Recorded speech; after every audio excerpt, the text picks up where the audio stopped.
Meta tkun qed tikkonsma l-mużika, xi ġalek tħossok tajjeb il-mod li l-mużika. Jien il-mużika, l-ewwel ħaġa il-mużika hija sagra, insemmijek di.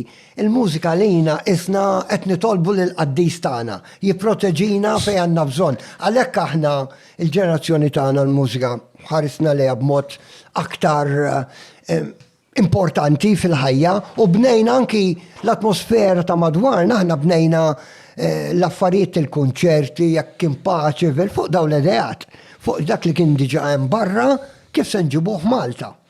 U dawn semmi nies li forsi uħut minnhom ma nomx magħna, jiena niftakar il-Lugo, joħlom x'ħajamel bin-night clubbing. Ugo speċjali iż-żmien kellu jbidlu, jiġri Ugo kellu l-idejat x'jagħmel li niftakar l-idea li jagħmel. Xi żmien qed ngħidu li kont tafu l-Lugo ġifieri?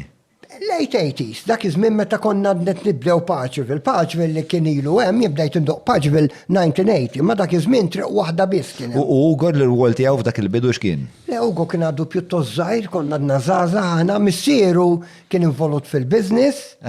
U konna niltaqgħu bħala ħbieb, imma peress li missieru kellu xi ħaġa konnessjoni minn hemm u bedew jgħidu l-ewwel jagħmlu restaurant.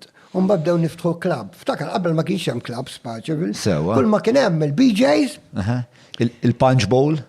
Daka kien, imma ftakar daw kienu aktar postijiet ta' divertiment ta' żmien l-Ingliżi. Qed ngħidu li madwar Paċiville u Pembroke daw kienu kollha żona tal-Forzi Ingliżi.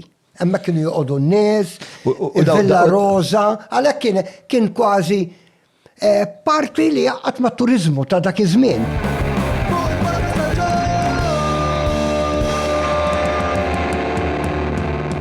Mela tlaqna?